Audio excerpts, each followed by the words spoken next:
अगर मानव शरीर होने के बाद भी आप दुखी हैं, भगवान की भक्ति नहीं कर पा रहे हैं, कोई कर्म नहीं कर पा रहे हैं, तो इससे ज़्यादा अत्यधिक दुख की बात और क्या हो सकती है। आप सभी श्याम भक्तों को जय श्री श्याम। श्याम भक्तों, कैसे हैं आप सभी? उम्मीद करते हैं अच्छे ही होंगे। श्याम भक्तों, हम भगवान की विशेष पूजा करते हैं, अर्चना करते हैं, परंतु हम कभी-कभी क्या है, इतने अत्यधिक दुखी हो जाते हैं, इतने अत्यधिक निराश हो जाते हैं।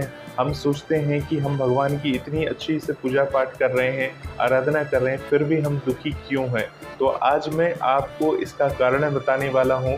पूरा लास्ट तक वीडियो को ज़रूर देखिएगा। इसका जो कारण होगा मैं एक उदाहरण के ज़रिए आपको समझाऊँगा, जिससे आपको ये पता चल सके कि ये दुख जो हैं हमारे जीवन में क्यों आते हैं, और जब हमारे जीवन में दुख आए तो हमें क्या करना चाहिए। भगवान कब हम पर अपना आशीर्वाद करेंगे, बाबा श्याम हम पे अपनी कृपा कब करेंगे, तो ये सारी बातें आपको इस वीडियो के ज़रिए जानकारी मिलने वाली है। तो देखिए श्याम भक्तों, जो सुख और दुख है ये जीवन का एक हिस्सा है। जिस प्रकार से रात और दिन होता है, उसी प्रकार से सुख भी आते हैं और दुख भी आते हैं। अगर हम सोचेंगे कि हमारा जीवन एक ही प्रकार से चलता रहे, यानी जीवन में सिर्फ सुख ही सुख रहे, दुख आए ही ना, तो जीवन की कोई वैल्यू नहीं रहती। अगर आपके जीवन में दुख है और उसके बाद जब आपके पास सुख आता है, यानी जो चीज़ की आपकी इच्छा है और वो पूरी नहीं हो पा रही है, तो आप उसको पाने के लिए जी तोड़ से मेहनत कर रहे हैं। आप पूरी कोशिश कर रहे हैं कि वो चीज़ आपको मिल जाए, क्योंकि जो लोग होते हैं उनकी जो इच्छाएं होती हैं वो कभी पूरी नहीं होती। एक इच्छा पूरी होती है तो दूसरी चालू हो जाती है, दूसरी इच्छा पूरी होती है तो तीसरे की डिमांड रहती है। तो इस तरह से जो हमारी इच्छा है वो कभी भी पूरी नहीं होती। हमें अपनी इच्छाओं के ऊपर कंट्रोल करके हमें आगे का काम करना चाहिए, देखना चाहिए। ऐसा नहीं है कि हमारे पास थोड़े से पैसे हैं और अपनी इच्छा पूर्ति के लिए उन पैसों को हमने उस चीज़ पे खर्च कर दिए और फिर बाद में कर्ज लेकर और हमने उन इच्छाओं को पूरा किया। इस तरह से हम गरीबी में डूबते हुए चले जाते हैं। कर्ज हमारे सिर के ऊपर बढ़ता रहता है धीरे धीरे, और हमें पता ही नहीं चलता कि हमारे सिर के ऊपर जो पानी है वो लबालब भर के ऊपर से बहने लग गया। तो इन चीज़ों से बचने के लिए आपको क्या है, अपने थोड़ा सा दिमाग का इस्तेमाल करना चाहिए, मन के ऊपर कंट्रोल करना चाहिए। कभी कभी क्या होता है कि हम गुस्सा हो जाते हैं, जब हमारा मन दुखी होता है, जब मन परेशान होता है, तो हम दुखी होकर अपना फ्रस्ट्रेशन निकालते हैं, हम अपना गुस्सा निकालते हैं किसी पर। परंतु क्या होता है, क्या उससे आपकी बात बन जाएगी, क्या आपकी बात सॉल्व हो जाएगी? अब मैं आपको एक कथा सुनाता हूँ। हो सकता है आपने ये कथा सुनी हो, और अगर नहीं सुनी हो तो ध्यान से सुन लीजिए, जिससे आपको ये पता चलेगा कि अगर जब आपका मन दुखी हो और जब आपको गुस्सा अत्यधिक आने वाला हो, तो अपने मन पर काबू कैसे करें, अपने मन को कंट्रोल में कैसे करें। तो किसी एक हार्डवेयर की दुकान में एक सांप घुस गया और सांप घुसता ही चला जा रहा था। जैसे कि आप जानते हैं कि हार्डवेयर की दुकान में हर तरह का सामान होता है, तो वहाँ पर एक जो लकड़ी काटने की आरी होती है वो पड़ी होती है रास्ते में। सांप वहीं से गुजर रहा होता है, तो लोहे की आरी होती है वो उसकी पूंछ से टकराती है। सांप के पूंछ में थोड़ी सी आरी लग जाती है, जिसके कारण से सांप वापस लौटता है और वो देखता है कि इस आरी ने मेरी पूंछ पे नुकसान पहुंचाया है।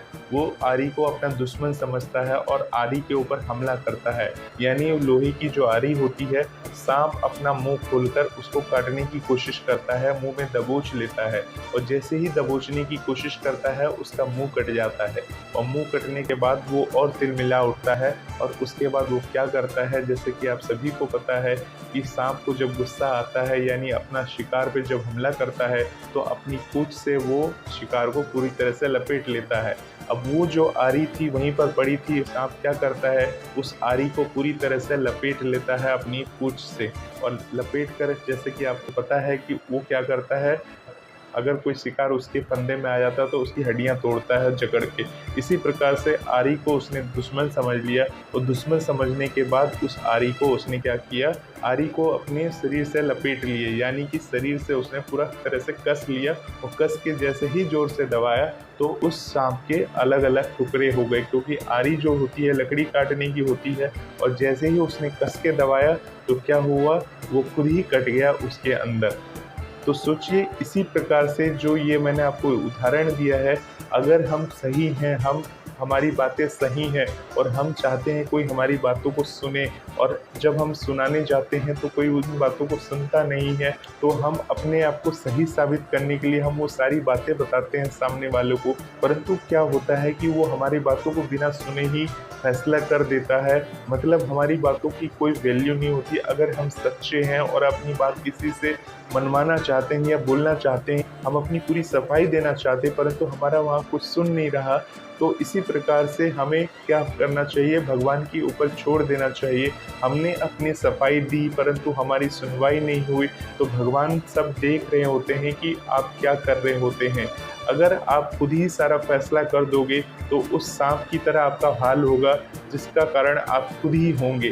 जिस प्रकार से सांप को गुस्सा आया तो उसने क्या किया, आरी को अपना दुश्मन समझ लिया और उस आरी में वो लिपट गया, तो लिपट कर क्या हुआ, खुद ही कट के गिर गया। तो इसी तरह से मान लीजिए, अगर आप चाहते हैं कि बाबा श्याम आपके ऊपर कृपा करें, तो सबसे पहले तो आपको क्या है, जो बातें बोलनी है वो बाबा श्याम से कहनी है, क्योंकि जो इंसान होते हैं वो आपकी बातों को सुनेंगे और सुन के वो फैसला देंगे, या आपके पक्ष में देंगे या आपके पक्ष से बाहर देंगे, तो आपको अत्यधिक गुस्सा आएगा, फिर आप कोई गलत कदम उठाओगे और गलत कदम में अपना ही नुकसान कर पाओगे। तो श्याम भक्तों, अगर आपके दिमाग में कभी भी ऐसे ख्याल आते हैं कि हमारे पर बाबा की कृपा नहीं है, हमारी कोई बात नहीं सुन रहा, अगर आप अपने घर में किसी से परेशान हैं, घर में जैसे कि कभी कभी होता है कि बच्चे गुस्सा हो जाते हैं माँ बाप से, कभी कभी क्या होता है पति पत्नी में आपस में लड़ाई हो जाती है, कभी कभी क्या होता है कोई छोटी छोटी अनबन परिवार में चलता ही रहता है। ऐसा कोई इंसान नहीं है जिसके परिवार में अनबन ना हो। जो पैसे वाले होते हैं उनके घर में भी अनबन चलता ही रहता है।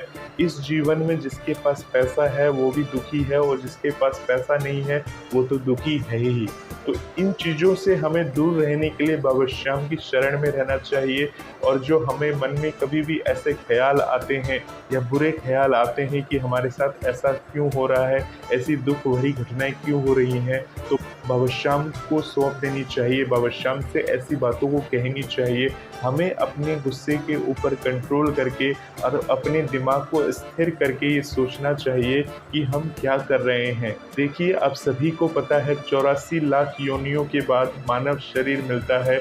अगर मानव शरीर होने के बाद भी आप दुखी हैं, भगवान की भक्ति नहीं कर पा रहे हैं, कोई कर्म नहीं कर पा रहे हैं, तो इससे ज़्यादा अत्यधिक दुख की बात और क्या हो सकती है। भगवान ने पशु योनि में जिसको बनाया है, यानी पशुओं की बात करें जैसे बंदर है, कुत्ता है, इनका काम क्या होता है, इनका काम सिर्फ घूमना होता है और खाना खाना होता है।